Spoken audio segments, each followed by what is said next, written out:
Hi, my name is Frank Schaefer. I grew up in an evangelical background, in fact, not just an evangelical background. An evangelical background where my father was one of the leaders of the evangelical right-wing movement of the 1970s and 80s. We hung out with people like the Bush family. I got a personal note from Ronald Reagan when my dad died in 1984. We were insiders, a kind of precursor to people like Franklin Graham today, Jerry Falwell Jr., Ralph Reed, and these other evangelicals who have molded the Republican Party in their own image of reactionary evangelical right-wing white nationalist politics. We, I'm sad to say, helped get all this going. I dropped out of that movement after my dad died in '84, really had to rethink my life as a nepotistic sidekick to an evangelist. Became someone entirely different and have spent the last 30 years as a writer, an activist, an artist, working against everything we helped initiate.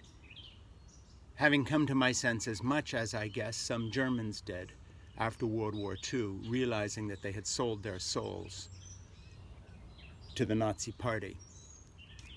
My perspective on Donald Trump, therefore, is a little bit different perhaps than some other people's, and I would explain him like this, amongst other things.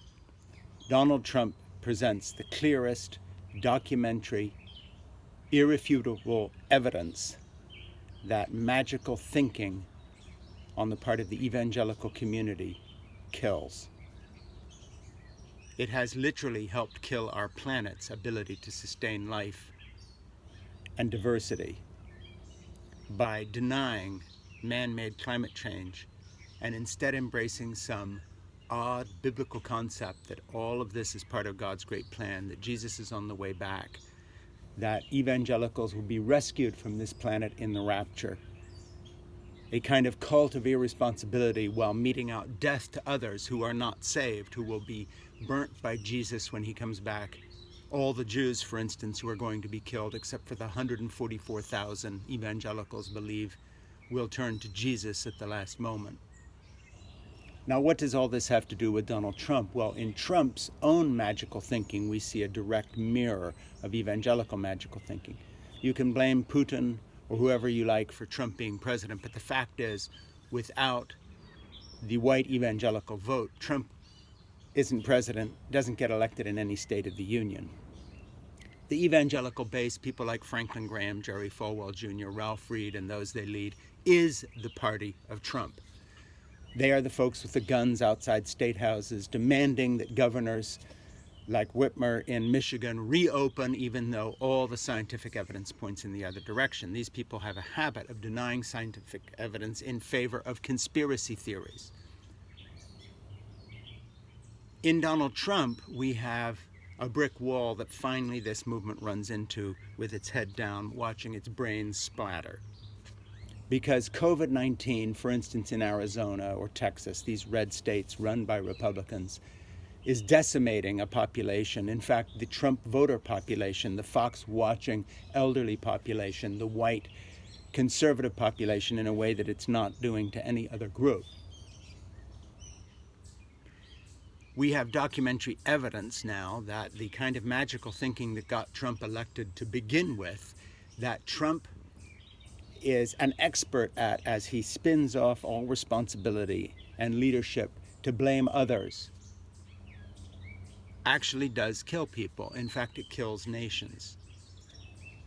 In the voter suppression we see by the Republican Party against black voters and young voters trying to suppress voter turnout as a last-ditch effort to hold on to power in a changing demographic where Black Lives Matter, where voters with a different point of view, with a different color of skin, with different belief systems are beginning to come up and take over the system from the white oligarchy.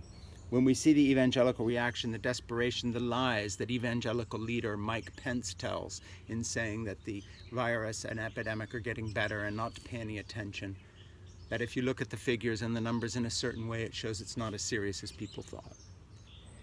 The way this all fits so conveniently with the denial of climate change, with the denial of science in general in favor of biblical mythology, brings us to a point in American history where, in the same way that Black Lives Matter and the murder of black men by our police forces across the country and the brutality of those same cops in reacting to demonstrators, throwing people to the ground, pepper spraying, shooting rubber bullets at people, at protesters who are peacefully demonstrating outside the White House, for instance, to clear the way for Trump to wave a Bible in this last-ditch effort to portray himself as a leader of the Christian voter.